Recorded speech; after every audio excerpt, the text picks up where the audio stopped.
Eschatologie et prophétie, une série d'émissions proposée par le Père François Dominique de la communauté des Capucins de Bastia.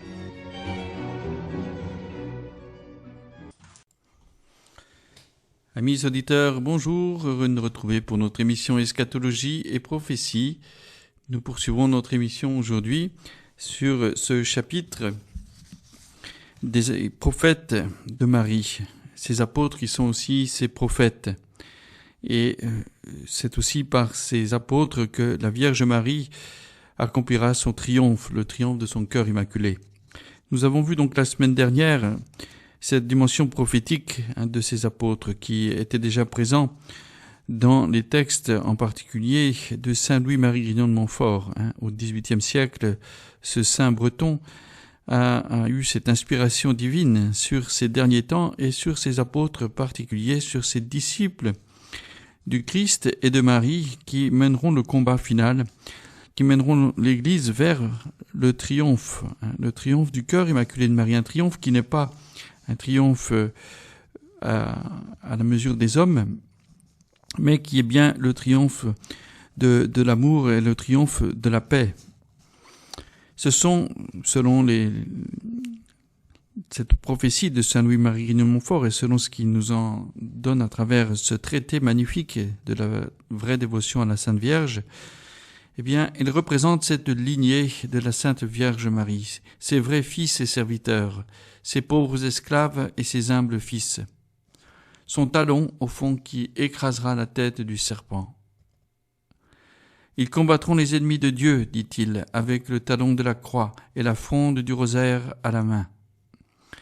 Et comme leur maître, ils feront l'expérience de la persécution et de la croix, parce que le diable tentera de les prendre au piège, et tendra des pièges à ce talon de cette femme mystérieuse, c'est-à-dire à la petite compagnie de ses serviteurs.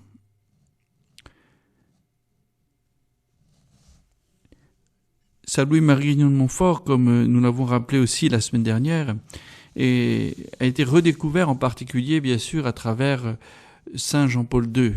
Vous savez, Saint Jean-Paul II était un fidèle dévot de Saint Louis-Marie Grignon de Montfort parce qu'il était dévot de Marie, parce que il s'est placé depuis ses études de séminaire sous la protection de la très sainte Vierge Marie. Et tout le monde se rappelle de cette devise qu'il a choisie quand il est devenu pape, « Totus tuus Mariae », « Tout à toi Marie ». Ce n'est donc certainement pas une coïncidence.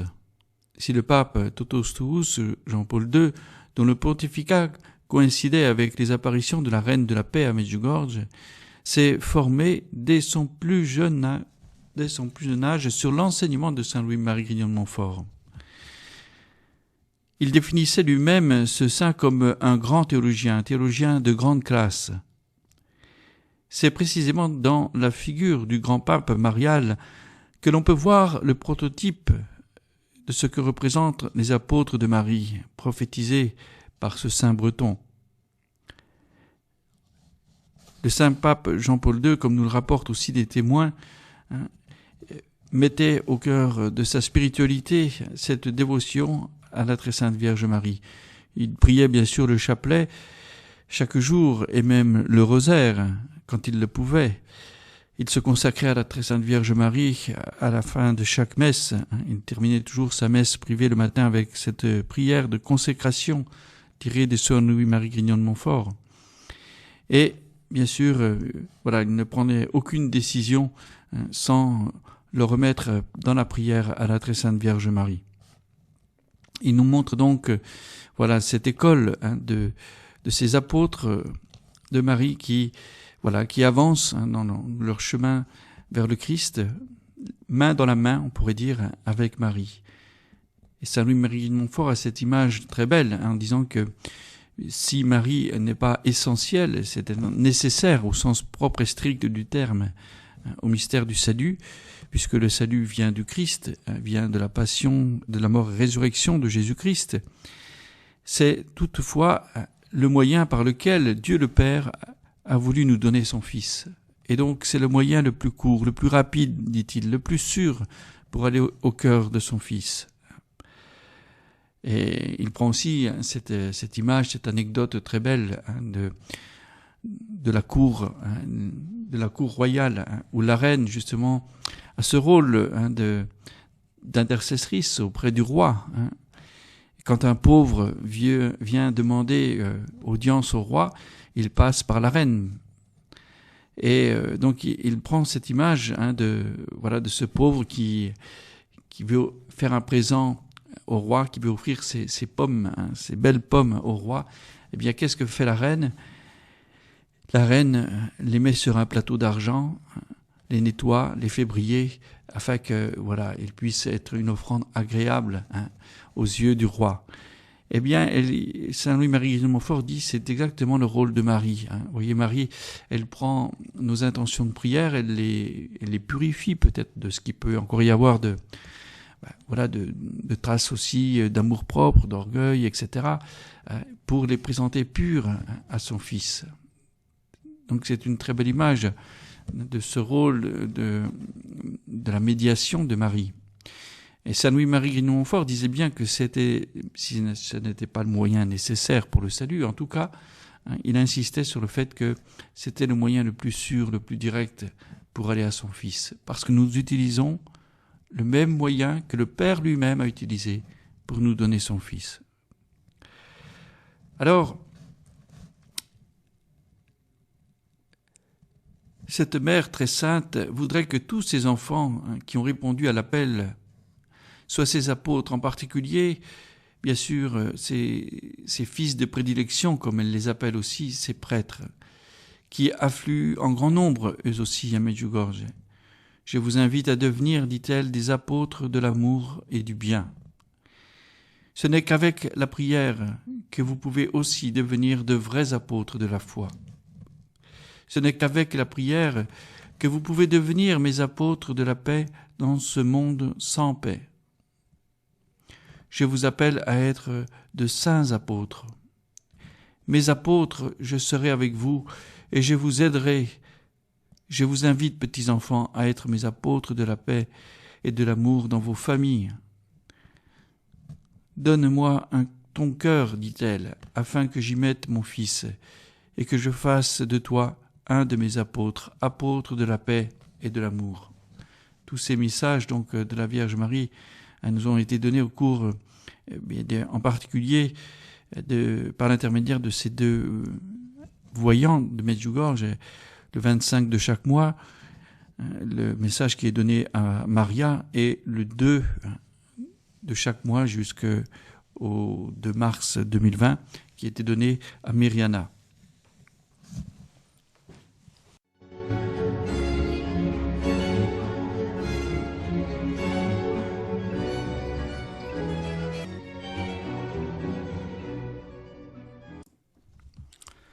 Avec la 4e décennie des apparitions de la Reine de la Paix, elle multiplie les appels et intensifie la formation, consciente que le temps est compté, que l'heure de l'Empire des Ténèbres se profile. Le moment est venu de répondre oui, oui, sans plus tarder. Mes enfants, soyez mes apôtres, soyez mon fleuve d'amour, j'ai besoin de vous. Message du 18 mars 2010. Mes enfants, mes apôtres, aidez-moi à ouvrir le chemin à mon Fils. 2 octobre 2010. Je vous rassemble, vous qui êtes prêts à m'ouvrir vos cœurs et qui êtes prêts à être mes apôtres de mon amour afin que vous m'aidiez. 2 mars 2011. De quelle aide alors Notre-Dame parle-t-elle? De quelle aide a-t-elle besoin? Une aide d'abord pour sauver ceux qui marchent vers la perdition éternelle. Notre Mère nous invite à marcher avec elle pour qu'elle puisse montrer ce qu'elle attend de nous. Elle dit dans un message le 10 mars 2011, « Avec un amour maternel, je vous montrerai ce que j'attends de chacun de vous, ce que j'attends de mes apôtres. Marchez avec moi. » Priez pour que vous soyez des apôtres de la lumière de Dieu en cette période de ténèbres et de désespoir. c'est le temps de votre mise à l'épreuve. Message du 2 mars 2012. Mes enfants, ne perdez pas de temps dans la vanité. Seule la connaissance de l'amour de mon Fils peut vous sauver. Il m'a choisi, et moi, avec lui, je vous ai choisi, pour être les apôtres de son amour et de sa volonté. Mes enfants, il y a une grande responsabilité pour vous. Je désire que, par votre exemple, vous aidiez les pécheurs à voir de nouveau, que vous enrichissiez leurs pauvres âmes et que vous les rameniez dans mes bras. Message du 2 juin 2012. Pour cette mission extraordinaire, la Vierge a donc besoin d'âmes brûlantes de charité et revêtues de la sainteté, si extraordinairement décrite également par saint Louis-Marie Grignon de Montfort. Elle a besoin de ses apôtres, que ces apôtres aient un cœur pur, qu'ils soient porteurs de lumière, qu'ils soient persévérants et fiables, enracinés dans la vérité de Dieu et dociles à la conduite de l'Esprit Saint. En dernier lieu, elle veut qu'il soit un avec son Fils. Après avoir accompli la mission qui leur a été confiée, les apôtres de Marie, comme les 12 avec Jésus, auront la grande joie de parler d'eux au Père Céleste. Dans un message du 2 avril 2013, elle disait « Par votre vie, vous ouvrez la voie à tous ceux qui errent encore à la recherche de la vérité. Mes enfants, soyez mes apôtres qui n'ont pas vécu en vain. N'oubliez pas que vous viendrez devant notre Père Céleste et que vous lui parlerez de vous. » À travers tous ces appels, à travers cette mission que la Vierge Marie confie à ses apôtres, eh bien, nous voyons combien notre réponse aussi est importante. Et on comprend pourquoi à Medjugorje, et bien sûr en particulier, elle dira à la fin de chaque message « Merci d'avoir répondu à mon appel. Merci d'avoir répondu à mon appel. » Et donc, c'est un appel que nous donnons dans la liberté des enfants de Dieu. Et bien c'est l'appel de l'Évangile, c'est l'appel de la vie évangélique, tout simplement. Et on pourrait dire la vie évangélique selon aussi les indications qu'a donné saint Louis-Marie Grignon de Montfort, qu'on a rappelé tout à l'heure, que nous rappelait aussi le saint pape Jean-Paul II à travers sa propre vie, être tout entier au Christ par les mains de Marie. Et cette mission, est importante non seulement pour nous, mais aussi bien sûr pour le salut des âmes. On sait que le plus grand désir du cœur de notre Père, s'il nous envoie Marie, c'est aussi justement pour nous faire prendre conscience que oui, notre destinée éternelle est entre nos mains aussi. Nous avons à la choisir, nous avons à choisir le salut, nous avons aussi à nous laisser attirés, transformés, sanctifiés par la miséricorde de Dieu. Dieu ne peut pas nous sauver sans notre volonté, sans que nous le voulions, sans que nous l'acceptions, sans que nous ouvrions notre cœur. Et le propre aussi du combat spirituel, et le propre du combat spirituel dans lequel nous sommes aujourd'hui, c'est un combat, au fond, d'obscurcissement de la conscience, qui passe par cet obscurcissement de la conscience. Le démon a tissé sa toile non seulement par des séductions, non seulement pour nous proposer la gloire de ce monde, les biens de ce monde, les divertissements, etc., tout ce que l'on peut voir dans ce monde fictif, au fond, virtuel, que nous nous sommes construits. Mais aussi par cette ruse aussi, et qui est peut-être une conséquence d'ailleurs du péché, qui est l'obscurcissement de la conscience. Nous n'avons plus conscience de nos péchés, nous n'avons plus conscience de l'existence de Dieu, et donc nous n'avons plus conscience de la nécessité non plus d'être sauvés. Et c'est en cela aussi que les âmes aujourd'hui sont en danger. Et donc il faut que nous prions les uns pour les autres, que nous prions à cette grande intention du cœur de Marie pour la conversion des pécheurs.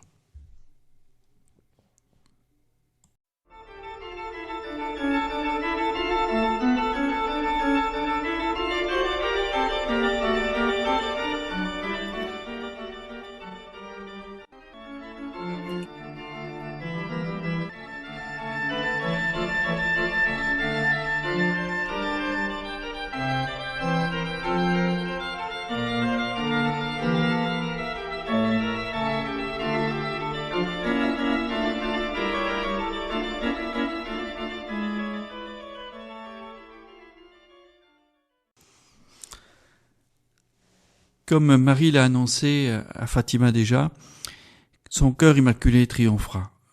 Elle triomphera donc par le moyen de ses apôtres. Le triomphe de Marie sur les puissances du mal n'est pas conditionnel, mais certain. Cela ne signifie pas que la Vierge gagnera seule, comme si notre réponse n'était pas pertinente. Ce qui caractérise le plan de la Reine de la Paix, c'est la certitude de sa réalisation. Marie ne laisse pas d'ambiguïté. Elle dit « À la fin, mon cœur immaculé triomphera. La Russie se convertira. » Elle donne aussi cet élément important de discernement aussi des temps, des signes des temps. Déjà à Fatima, la Vierge Marie pointe le doigt sur les erreurs de la Russie, la nécessité que la Russie se consacre à son cœur immaculé. Alors, on peut penser au régime du communisme, mais c'est aussi tout le désir impérialiste peut-être de la Russie, de l'orgueil au fond qui est dans le cœur de l'homme. Et donc, quand il se met au service d'une nation aussi importante que celle de la Russie, avec une puissance aussi grande que représente aussi la Russie, eh bien, nous voyons que véritablement ça représente un grand danger, un grand danger. Et donc la Vierge Marie nous dit qu'à la fin mon cœur immaculé triomphera. Triomphera de quoi? Non pas de la Russie elle-même, mais triomphera bien sûr des ruses du démon, parce que derrière, au-dessus plutôt de tout cela, au-dessus du combat des hommes, du combat des nations, nous voyons un combat spirituel qui est le combat des ténèbres contre la lumière. Alors, ce combat, la Vierge Marie le mène avec nous. Notre-Dame a voulu faire comprendre, donc dès les premiers temps, que son Fils gagnerait la bataille que Satan a déclenchée pour conquérir les âmes. Le salut éternel des âmes est le premier objectif de la longue présence de Marie. Satan est désigné comme l'ennemi qui s'oppose vigoureusement à ses plans et qui aujourd'hui plus que jamais tente par tous les moyens d'entraîner l'humanité sur le chemin de la ruine, de la haine, de la vengeance, de la guerre. Le dragon, libéré de ses chaînes, a acquis une force telle qu'il va même jusqu'à tenter de se mettre à la place de Dieu. Notre Mère du Ciel a exprimé à plusieurs reprises son désir que tous ses enfants arrivent au salut. Cependant, le nombre de personnes qui seront sauvées dépendra également de l'engagement de tous ceux qui auront répondu à son appel. Ces appels et ces exhortations répétées révèlent le cœur déchiré de la Vierge Mère qui verse des larmes de sang pour ses enfants perdus dans le péché. La victoire de Marie sera d'autant plus complète que les conversions seront grandes et que les âmes reviendront à Dieu. Comprenons bien qu'un événement comme celui des apparitions de Medjugorje aujourd'hui ne peut pas être rapidement écarté comme un phénomène périphérique au fond dans la vie de l'Église. Si Notre-Dame est envoyée par Dieu notre Père et qu'elle s'est engagée depuis si longtemps et d'une manière si forte, c'est parce que l'œuvre de Dieu, réalisée par la mission de l'Église, est soumise aujourd'hui à un assaut mortel et que le salut des âmes est en jeu. La Reine de la Paix nous révèle qu'un grand nombre d'âmes, malheureusement, elle le révèle aussi avec souffrance, qu'un grand nombre d'âmes vont en enfer.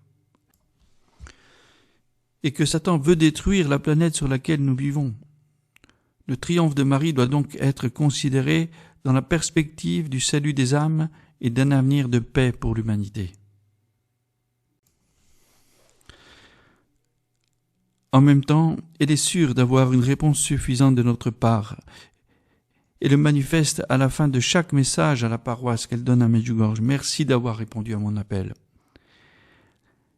Cette mère très aimante a réitéré cette certitude même dans les moments où ses enfants se sont éloignés de son cœur. Elle a toujours cru en eux et a toujours réussi à les ramener sur le droit chemin. Même après les avertissements les plus sévères, elle a réaffirmé sa confiance, ne laissant jamais de doute sur la réalisation de ses plans. Notre-Dame est venue à Medjugorje en tant que reine, reine de la paix, avec une couronne de 12 étoiles sur la tête, indiquant la certitude aussi de sa victoire, indiquant aussi qu'elle manifestait ce signe des temps qui nous est donné dans le livre de l'Apocalypse, au chapitre 12 de l'Apocalypse. Bien qu'elle ait été infatigable dans l'appel à la conversion, elle a assuré avec confiance un temps de paix pour l'Église et pour l'humanité. Ce triomphe futur, cependant, est à préparer aussi aujourd'hui par la conquête des cœurs, car le salut n'est pas à en renvoyer à demain, mais il est bien une question de l'aujourd'hui, du maintenant, du présent de nos vies. Je n'ai qu'aujourd'hui, disait la petite Thérèse, pour t'aimer, Seigneur. Je n'ai qu'aujourd'hui pour t'aimer. Rappelons-nous cette phrase de Sainte Thérèse. Tout cœur qui s'ouvre, alors, est un motif aussi de joie. Comme nous le voyons aussi dans l'Évangile, il y a plus de joie au ciel pour un pécheur qui se convertit que pour les 99 justes. Et pour notre mère aussi, tout cœur qui s'ouvre, c'est un motif de joie, d'espérance. Chers enfants, dit-elle, je viens à vous comme une mère avec des dons. Je viens avec amour et miséricorde. Chers enfants, je désire que tous vos cœurs soient unis à mon cœur immaculé, purifiés par le jeûne et la prière. Je désire qu'à travers ce triomphe, vous puissiez voir la vérité, le vrai chemin et la vraie vie. Je désire que vous puissiez voir mon Fils. Message donné le 18 mars 2007. Ce temps présent que nous vivons alors prépare l'avenir. Les conversions ouvrent la voie à son plan de miséricorde. Et Notre-Dame, malgré tout, se plaint cependant aussi que la majorité des hommes, et peut-être même une partie de l'Église, ne la prennent pas en considération. Cependant, à tous ceux qui la suivent, elle inculque aussi la certitude du triomphe final. Dans un message donné le 2 juin 2007, elle disait « Chers enfants, même en cette période difficile, l'amour de Dieu m'envoie vers vous. Mes enfants, n'ayez pas peur, je suis avec vous. Avec une confiance totale, donnez-moi vos cœurs pour que je puisse vous aider à reconnaître les signes de ces temps dans lesquels vous vivez. Je vous aiderai à connaître l'amour de mon Fils. Moi, à travers vous, je triompherai. Merci. » Le triomphe du cœur immaculé de Marie est préparé par la conversion de chaque âme individuelle. Toute personne qui revient à Dieu alors prépare ce triomphe à sa manière. C'est un triomphe qu'il ne faut pas attendre, mais qui se construit chaque jour en se convertissant et en devenant des instruments de conversion pour les autres. Les fils inépuisables de pèlerins qui attendent la confession, à Medjugorje en particulier, ou dans les sanctuaires, en sont le signe visible.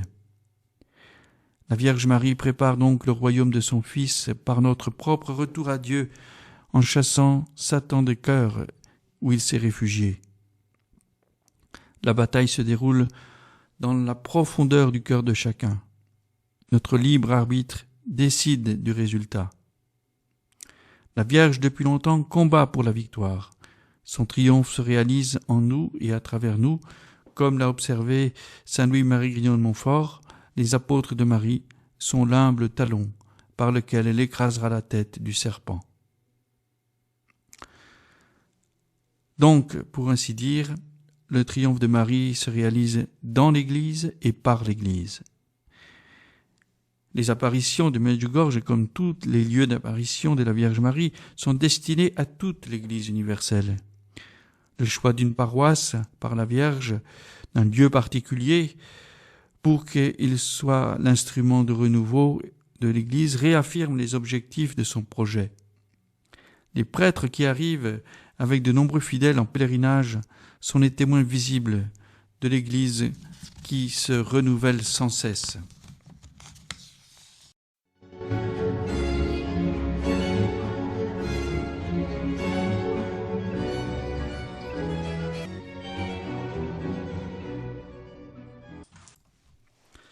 Ces derniers temps, la Vierge a inlassablement appelé à la prière pour les pasteurs, que son Fils a choisis afin qu'ils puissent suivre le chemin de l'Évangile. Elle a besoin de leur fidélité pour le triomphe de son cœur immaculé. Il est impensable que la mère de l'Église puisse mener son combat en dehors de l'Église. Elle triomphera donc tout d'abord dans l'Église. C'est la condition préalable à sa victoire dans le monde. Le triomphe de la femme revêtue de soleil se réalisera dans la mesure où l'Église deviendra entièrement mariale comme dans sa nature. Medjugorje n'est pas un mouvement dans l'Église parmi d'autres, placé à côté d'autres, mais c'est un événement qui implique toute l'Église et en premier lieu aussi les pasteurs. Dans le message qu'elle donnera le 2 octobre 2010, elle rappelle aussi cette importance de prier pour les pasteurs de l'Église. « Mes enfants, mes apôtres, aidez-moi à ouvrir la voie à mon Fils. Une fois de plus, je vous invite à prier pour vos pasteurs. Avec eux, je triompherai. Merci. » Aucun d'entre nous ne peut imaginer les épreuves auxquelles l'Église sera appelée à faire face. Ces épreuves seront aussi les nôtres. Selon le témoignage que la voyante Vishka a fait au micro de nos confrères de Radio Maria, l'un des 3 voyants qui ont encore les apparitions quotidiennes continuera à les avoir même pendant le temps fixé des 10 secrets, jusqu'à la fin de l'épreuve. Et cela constitue une grâce aussi, une grâce extraordinaire de la présence de Marie, qui a obtenu de Dieu de pouvoir nous aider par sa prière, mais aussi par sa présence et ses messages. La Vierge Mère a voulu accompagner l'Église avec ses apparitions quotidiennes dans le moment le plus difficile de son histoire. L'épreuve finale dont parle le catéchisme de l'Église catholique. Elle sera le phare de lumière qui illumine les ténèbres, la force qui vient en aide dans la faiblesse, le courage pour affronter sans peur les adversités. Les armes que la Reine de la Paix a mises dans nos mains pour remporter la victoire sont les armes classiques du combat spirituel. La prière, en particulier le chapelet, les sacrifices, le jeûne, les sacrements. Il s'agit de moyens incompréhensibles pour les grands de ce monde, qui se demanderont quelle efficacité telles armes auront pour sortir de cette tourmente dans laquelle nous sommes entrés. En réalité, Satan connaît bien ces armes mortelles pour lui, et on pourrait même dire qu'il les craint, tandis qu'il se sert à sa guise de celles construites par la folie des hommes. Comment ces moyens humbles, simples et apparemment inefficaces sauveront-ils le monde ? La réponse, pour ceux qui ont les yeux ouverts, est évidente. La prière, les sacrifices et le jeûne sont une demande adressée à Dieu pour qu'il intervienne lui-même par sa toute-puissance, là où les hommes sont impuissants. Voilà, chers frères et sœurs, eh bien, prions les uns pour les autres, prions pour notre conversion personnelle et pour la conversion des pécheurs, selon le grand désir du cœur de notre Dieu et du cœur de Marie. Et contribuons aussi à ce triomphe du cœur de notre Mère, la très sainte Vierge Marie. Prions les uns pour les autres avec les armes que l'Église nous donne, que la Vierge Marie aussi nous rappelle. Bonne semaine à vous tous et rendez-vous la semaine prochaine pour une nouvelle émission Eschatologie et prophétie.